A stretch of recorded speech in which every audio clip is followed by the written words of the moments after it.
Hello and welcome. My name is Alan, and today we are back with more The Massacre at El Mozote. We're going to be finishing up chapter 3, I think we was on. Yeah, so let's go ahead and hop right into this. Now, rightist officers who proudly counted themselves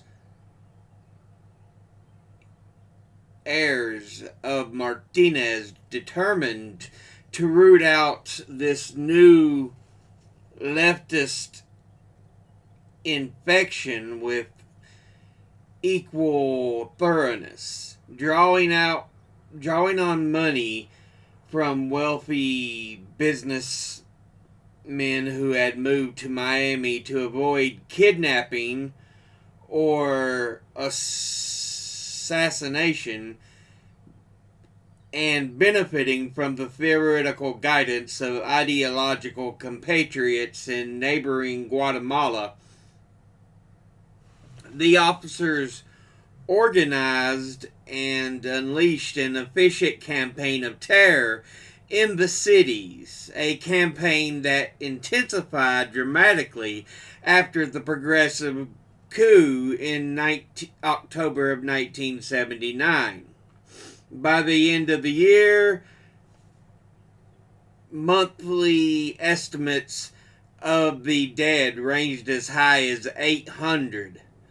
Against the urban infrastructure of the left, the network of political organizers, labor leaders, human rights workers, teachers, and scientists of all progressive stripes, which had put together the enormous demonstrations of the late 70s, this technique proved devastating. These people weren't organized militarily, which is what made them so easy to kill. William Stanley, a professor of political science at the University of New Mexico, told me in an interview in San Salvador. As the repression went on, month after month, it became less and less discriminating. By the end, the killing basically outran the intelligence capability of the army and the security services and began killing according to very crude profiles, Stanley said. I remember, for example, hearing that a big pile of corpses was discovered one morning, and almost all of them turned out to be young women wearing jeans and tennis shoes. Apparently, one of the intelligence people had decided that this profile, young women who dressed in that way, made it easy to separate out leftists, and so that became one of the profiles that they used to round up so-called subversives.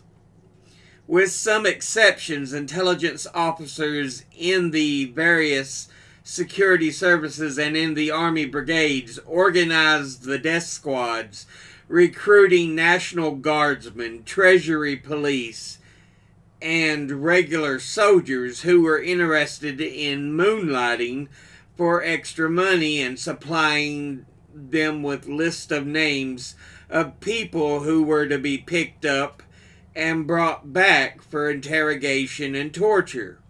Some civilians were certainly involved, particularly on the funding end, but there can be no doubt that the dirty war was basically organized and directed by Salvadoran army officials, and no doubt either that the American embassy was well aware of it. There was no secret about who was doing the killing. Howard Lane, the public affairs officer in the embassy from 1980 to 1982 told me in an interview, I mean, you formed that view within 48 hours after arriving in the country, and there was no secret at all about it, except maybe in the White House.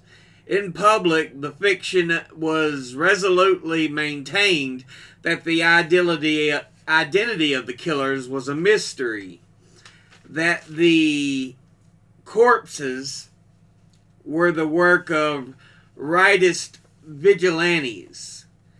This campaign of lies was designed in part to accommodate the squeamishness of the administration in Washington, which had to deal with growing concern in Congress about human rights violations, particularly after several notorious cases, including the murder in March of 1980 of Archbishop Oscar Romero while he said Mass, the rape and murder the following December of 4 American churchwomen, and the assassination in January of 1981 of the head of the Salvadoran Land Reform Agency and 2 of his American advisors.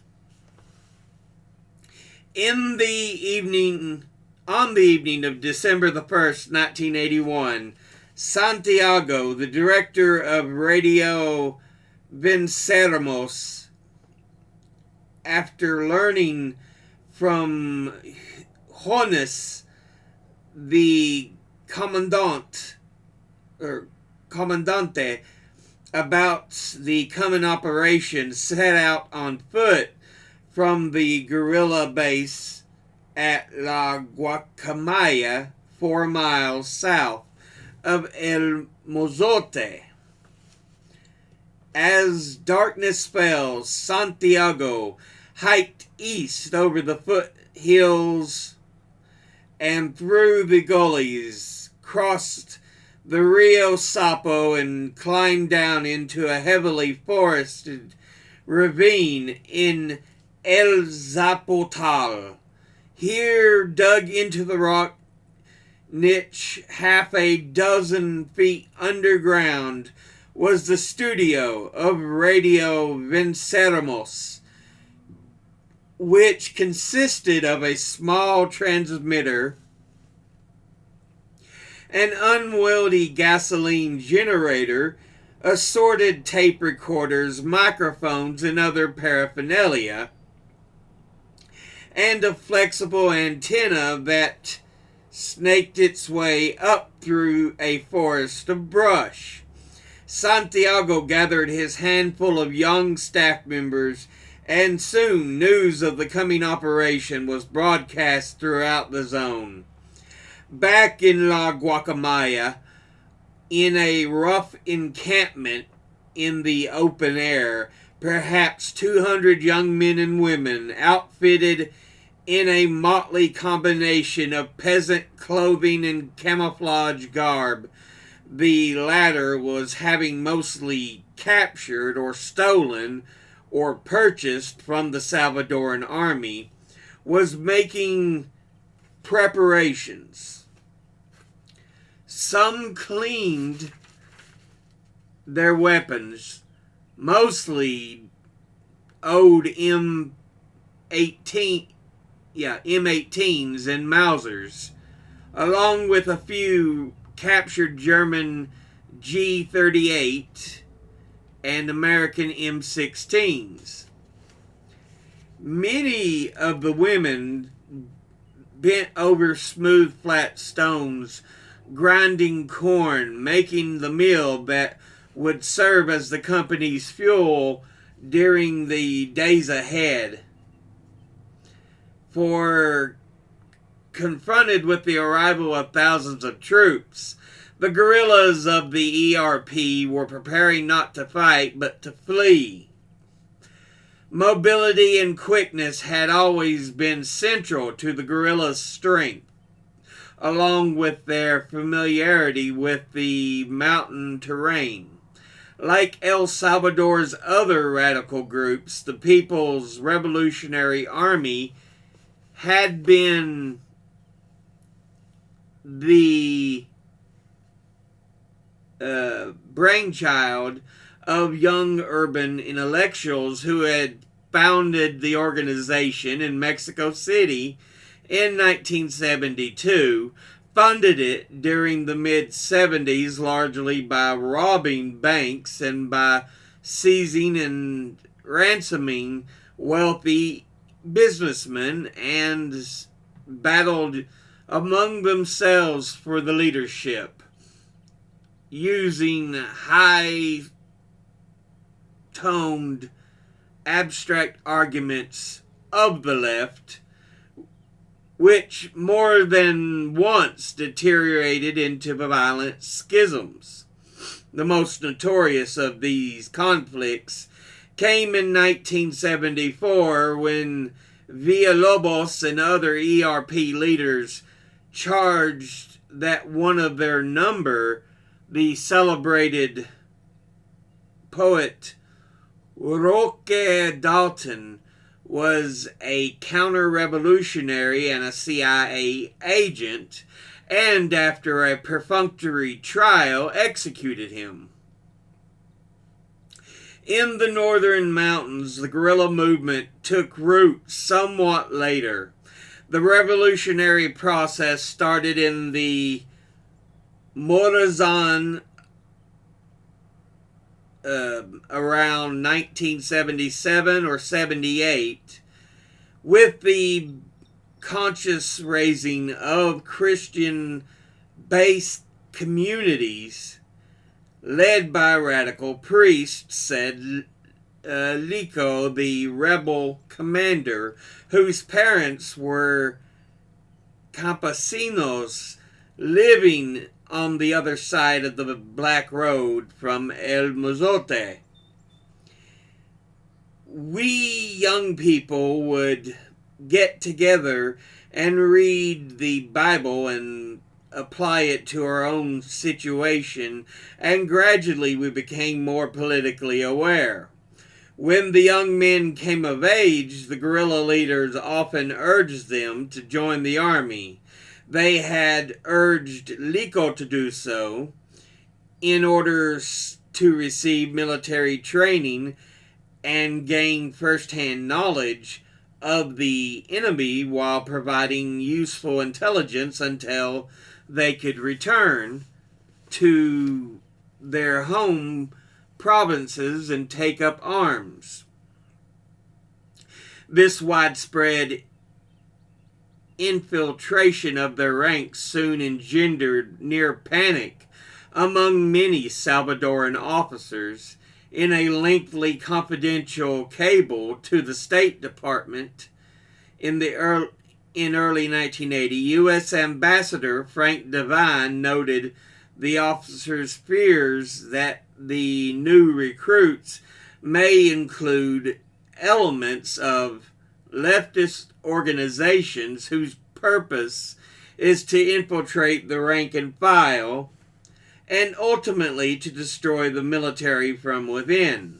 By 1980, small groups of young guerrillas were operating throughout northern Morazan, drawing food and support from sympathetic peasants and launching raids from time to time against the National Guard posts in the towns.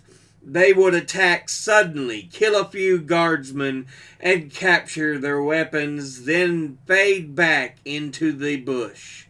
After the post had been reinforced, the guardsmen responded, so they had done for years, by beating or killing peasants they suspected of having been infected with communist sympathies. This quickened the flow of able-bodied men and women into the mountains. Soon, some villages were inhabited almost entirely by old people and mothers and their children. Some towns the guardsmen abandoned completely. in effect ceding them to the control of the guerrillas, and the people abandoned other towns, either fleeing to the refugee camps beyond the Honduran border or joining the guerrillas, and thus forming, as time went on, a quasi-permanent baggage train of mesas or civilian supporters. The people who supported us moved around as our rear guard, providing food and other help. Lico told me in some areas our supporters were in the majority, in others not. The distinction between combatants and non-combatants, never very clear in this guerrilla war, was growing cloudier still. The Salvadoran High Command had become increasingly alarmed by the situation in Morazan. The military viewed the situation in the countryside as crucial. Ambassador Devine wrote in the same 1980 cable, many feel there are liberated areas where they dare not operate due to the concentration of leftist terrorist strength.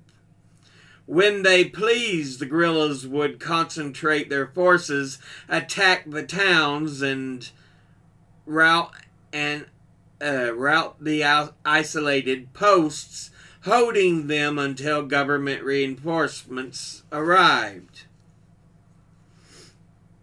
In January of 1981, the FMLN proclaimed a final offensive. The badly equipped guerrillas hoped to provoke a popular insurrection, as the Sandinistas had done in Nicaragua 18 months before, and to do it in the days just before Ronald Reagan took power in Washington. But the people did not rise up, and the offensive ended in a costly defeat. After the collapse, hundreds of fighters streamed out of these cities and headed to the mountains. Having failed to overthrow the government and having seen many of their civilian sympathizers liquidated in the past months by death squads, the guerrillas decided to focus their forces on a full-scale rural insurgency rooted in the northern mountains. Soon, soldiers dared cross the Turola only in force, and small garrisons in the towns were regularly routed.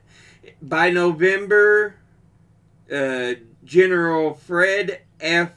Warner, whom a worried Pentagon had sent to assess the Salvadoran War, was concluding in a secret report that the situation on the ground had so deteriorated that a primary aim of the Salvadoran army had now become to prevent the establishment or an insurgent liberated zone in the department of Morazan, which could lead to international recognition of the insurgents as a belligerent force. This was no idle fear. Only 3 months before, France and Mexico had recognized the FMLN as a representative political force. If the guerrillas were not dislodged from Morazan, the Salvadoran armed officers feared they would risk seeing their country split in two. On December the 1st of 1981, after Radio Veneceramos broadcast word that the army was coming, people throughout northern Morazan began talking among themselves, arguing and coming to decisions about what to do next. During the next few days, many families left their homes and climbed up into the caves and gullies around the villages, in some cases leaving the father or elder son behind to watch the house. For in past operations, the soldiers had sometimes burned houses left unoccupied, declaring that they must belong to guerrillas. Others made ready to flee the zone. At La Guacamaya, hundreds of people gathered outside the guerrilla camp, having packed up what tortillas and beans they had, and gathered their children ready for the hard track ahead. On Monday, December the 7th, the young men and women in Radio Venceramos began doing what they had practiced many times, rapidly dismantling the components, loading the generator aboard a mule, and hoisting the transmitter, the antenna, and the other equipment on one another's backs. Then they hiked off to join the fighters at La Guacamaya. Around this time, according to Joaquin Villalobos, representatives of the guerrillas approached El Mozote and attempted to warn the campesinos there. We always had regarded political people, behind the lines, he says. So when the fighting was beginning in the south, they advised people in the north to leave the zone. But the people in El Mozote had already made their decision, because they had little relation to us, and because they were evangelical, they decided they had little to fear from the army, Villalobos said. More likely, they had decided after listening to the words of Marcos Diaz that the danger would be greater outside the hamlet than within. We told them what might happen, Lico said, but they didn't believe that the army would do anything to them. Perhaps they regarded the guerrillas' warnings, those who heard them, that is, Rafina for one, heard nothing, as attempts at recruitment. As the people of El Mozote well knew, in the view of the Salvadoran army, to go with the guerrillas was to be a guerrilla.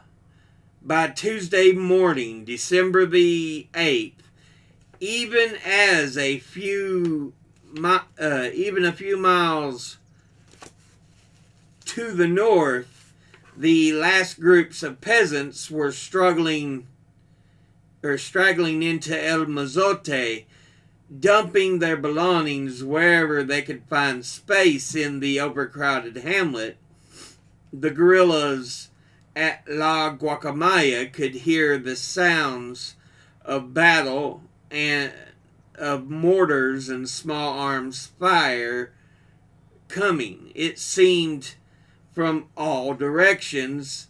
They knew by now that perhaps 4,000 soldiers had entered the zone and that troops had crossed the Torola and were moving toward them from the south, that others were approaching the Sapo from the east.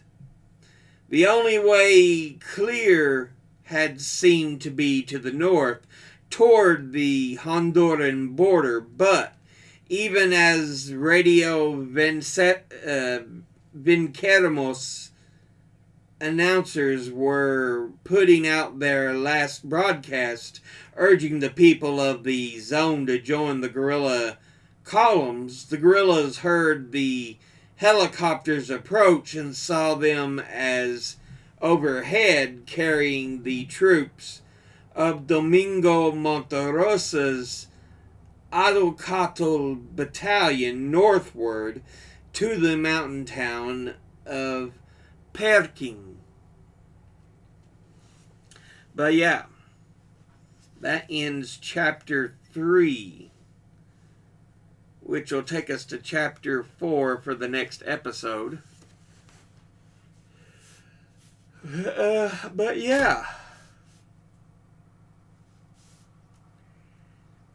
we see everything setting up for what we know will be a devastating conclusion. A devastating happening. But, as always, educate thyself. Think, read, study, learn. Someone tries to tell you something you have trouble believing, ask them to cite their sources. I'll see you all in the next one. Until then, later.